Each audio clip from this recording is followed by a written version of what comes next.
அரசியல் கட்சி தலைவர் ஒரு விமர்சனம் வருது, கேரக்டர் ராகுலா இல்ல சார், அரசியல் கட்சி தலைவர் யார சொல்றீங்க? தமிழக வெற்றி கழகத்தினுடைய தலைவர் விஜய். வணங்காத தற்கூரிய போய் நீங்க அரசியல் கட்சி தலைவர்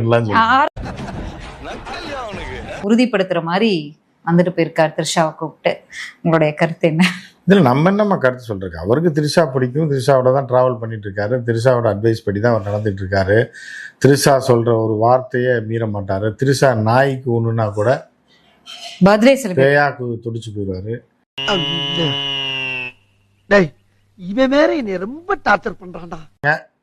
பாம்பேக்கு அப்படி இருக்கும்போது சரி தனி ஃப்ளைட்ல போறதுக்கு ஒரு ஃப்ரெண்டு வாடகைக்கு ஒரு ஃப்ளைட் எடுத்துட்டோம், கூட்டு போறது இல்லையா? அது எல்லா இதுலயும் இருக்கும். அது கூட பெருசா தெரியல. என்ன மாயமோ மந்திரமோ தெரியல, சின்ன வயசுல இருந்தே நாங்க 2 பேரும் நல்லவங்களாவே வளர்ந்துட்டோம் இல்லடா. நயினார் நாகேந்திரன் பாவமா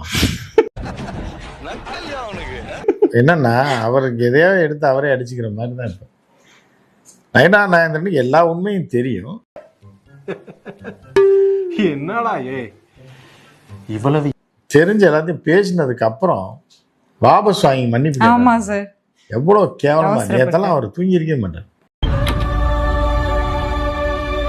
ஏண்டா பொய் நான் சொன்னதெல்லாம் தப்புன்னு சொல்லி எல்லாம் பண்ணிட்டு இதெல்லாம் கொடுத்துட்டு பட்டு வேஷ்டி சட்டை கட்டி ஏதோ ஃபர்ஸ்ட் நைட்டுக்கு போற மாப்பிள்ளை மாதிரியும் பின்னாடியே பால் சொம்போட வர பொண்ணு போற மாதிரியும் பார்த்தாலே தெரிகிறது. கல்யாணத்துக்கு போறீங்க இல்லையா? அப்ப நான் என் மனசு எவ்வளவு புண்படும். நான் சொன்ன உண்மையை எத்தனை பேரை வச்சு அடிச்சு மாதர் சங்கங்கள்லாம் வந்து நீ ஒரு தலைவரான்னு சொல்லி திமுக வேற கண்டனம். இதுல இது வேற வானதி சீனிவாசன்லாம் போன் பண்ணி சொல்லியிருக்காங்க. எப்படி ஒரு பெண்ணை பேசினது வருத்தமா இருக்கு. அப்படி அப்ப எல்லாத்தையும் என்னை கோமாளி ஆக்கி விட்டீங்களா? நான் ஏற்கனவே யாருக்குடா பாவம் பண்ணேன்?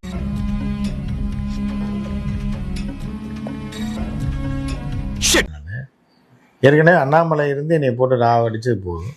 சரி நானா ஒரு அரசியல் பண்ணலாம்னு எடுத்து ஒரு பரபரப்பை கிளப்பி விட்டா எனக்கு போனை போட்டு நீங்க இப்படி பேசலாமா நீ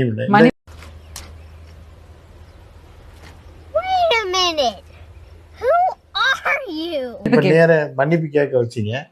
கடைசியில பார்த்தா ஃபர்ஸ்ட் நைட்டுக்கு போற மாதிரி வராங்க, பூவெல்லாம் வச்சு பொட்டு சேலை கட்டி முன்னாடி மாப்பிள்ளை போறாரு பின்னாடி பொண்ணு வருது அப்படின்ற மாதிரி போயிட்டு இருக்காங்க. என்னடா இது அரசியல் அப்படின்ற மாதிரி அவர் தான் வந்திருக்காரு.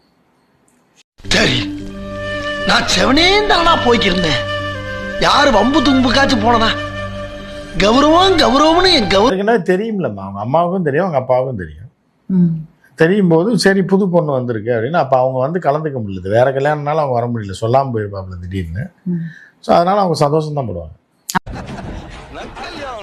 சொன்னா 20 வயசுல கதாநாயகி ஆகிறது பெருசு கிடையாது, 20 வருஷமா கதாநாயகி ஆகிறது தான் பெருசு. அதுதான் இந்த இளவரசி திரிஷா அப்படின்னு சொல்லி யாரு என் பையன் அன்னைக்கே சொன்னான். விழா என்னை வச்சு ஒன்னும் காமெடி கிமெடி பண்ணலையே. இப்ப தொண்டர்களுக்கு விஜய் சொல்ல வருவது என்ன? அடுத்த அண்ணி இவங்க விஜய் அவர்கள் மியூட்லயே தான் இருப்பார். அவர் எப்பயும் அப்படிதான் இருப்பாரு, இந்த விஷயத்துலயும் அப்படிதான் இருக்காரு. நயினார் விஷயத்துல கூட த்ரிஷா கமெண்ட் பண்ணப்ப கூட விஜய் மௌனமா தான் இருந்தாரு.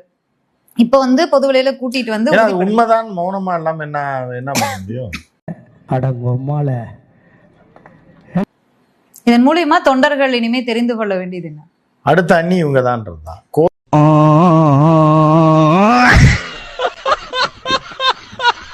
கோர்ட் முடிவு எப்ப பண்ணதோ அதை பத்தி எல்லாம் எனக்கு கவலை இல்லை. அடுத்த உங்க அண்ணி இவங்க தான், அடுத்த பொதுச் செயலாளர் அவங்க தான். நம்ம இதை தான் ஏற்கனவே சொல்லிட்டு இருக்கோம். திருப்பி ஆண்டா அதே வந்து கேட்குறீங்க 6 மாசம் கழிச்சு. நான் ஏற்கனவே சொன்னல வருங்கால நீங்க ஒரு பெரும் தீர்க்கதரிசி சார். அதாவது அமெரிக்கால இருந்து நம்ம தமிழ்நாடு வரைக்கும் நீங்க சொல்றதா நடக்குது. அதாவது தாவேகாவுடைய அடுத்த பொதுச் செயலாளர் வந்து அன்னைக்கு சொன்னீங்க. ஆமா திரிஷா தான். என்ன ஜோக் காட்டுறீங்களா? என்ன ரங்கா ஜோக் காட்டுறீங்களா? இன்னைக்கு கூட்டு வந்துட்டார்ல வெளியே. அடுத்த கட்சியில இனி வந்து என்ன சும்மா சொல்லிட்டே இருக்கீங்க புசி ரிசைன் லெட்டர் மாதிரி ஒன்று அடிச்சு போட்டு விட்டு அன்னி தான் பொதுச் செயலாளர், நான் அந்த பதவி அன்னிக்கு தானமாக கொடுக்குறேன், நான் வந்து இது இப்போ தலைமை நிலைய பொதுச் செயலாளர்னு ஒன்று போட்டுக்க, பொதுச் செயலாளரை அன்னியை போட்டு இதெல்லாம் நடக்குமா நினைச்சேன். நடந்துருச்சு இருந்திருக்கு. இது வரைக்கும் அதிமுக திமுக மாறி மாறி வரும்போது இப்ப திமுக இருக்கு. 21 எலெக்ஷன்ல இருந்து பாக்குறோம். பெண்களோட கவர்வதற்கு பல்வேறு திட்டங்களை அவங்க கொண்டு வந்துகிட்டு இருக்காங்க, செயல்படுத்தி இருக்காங்க. இதையெல்லாம் தாண்டி விஜய் விஜய் விஜய்னு விஜய் பின்னாடி ஒரு பெரும் கூட்டத்துல பெண்கள் கூட்டமும் அதிகமா இருந்துச்சு. இதுல ஏதாவது சேஞ்சஸ் வரும்னு பார்க்கலாமா? எங்க வீட்டுக்காரோட எனக்கு விஜய் தான் பிடிக்கும். புது அண்ணி கிடைச்சிட்டாங்கன்னு இன்னும் 4 பொம்பளைங்க கூட எக்ஸ்ட்ரா வருவாங்க. இப்போ டைவர்ஸ் விஜய் மேலே ஆசைப்பட்ட பல பேர் இருக்காங்க, விஜயை கல்யாணம் பண்ணணும். இப்போ விஜய்க்கு டைவர்ஸ்னே அந்த தூக்கி கிடந்த ஜாம்பிகள்லாம் திருப்பி உள்ள வருது. பயப்படாத பயப்படாதா. கண் முன்னாடியே எல்லாருக்கும் தெரியுது ஒரு ரசிகை வந்து கல்யாணம் பண்ணுச்சு, அதோட நிலைமை எப்படி இருக்கும்போது இவங்க என்னன்னா அதெல்லாம் ரசிகை நம்ம கல்யாணம் பண்ணி வாழணுன்றதெல்லாம் கிடையாது. புரியுதா? விஜய் மேல உள்ள கிரேஸ் அவ்வளவுதான். அது என்ன ஏதாவது நடந்தா பரவாயில்ல, சந்தோஷம். அந்த ஆட்கள் தான் நிறைய இருக்காங்க. 60-70% பெண்கள் இருக்கு. கேரக்டரை பத்தி விஜய் அவர்கள் வந்து ஒரு மேடையில பேசினதை நான் உங்களுக்கு காட்டணும் அப்படின்னு நினைக்கிறேன். இப்போ வைரல் ஆயிட்டு இருக்கக்கூடிய ஒரு When wealth is lost, nothing is lost. When health is lost, something is lost. When character is lost, everything is lost.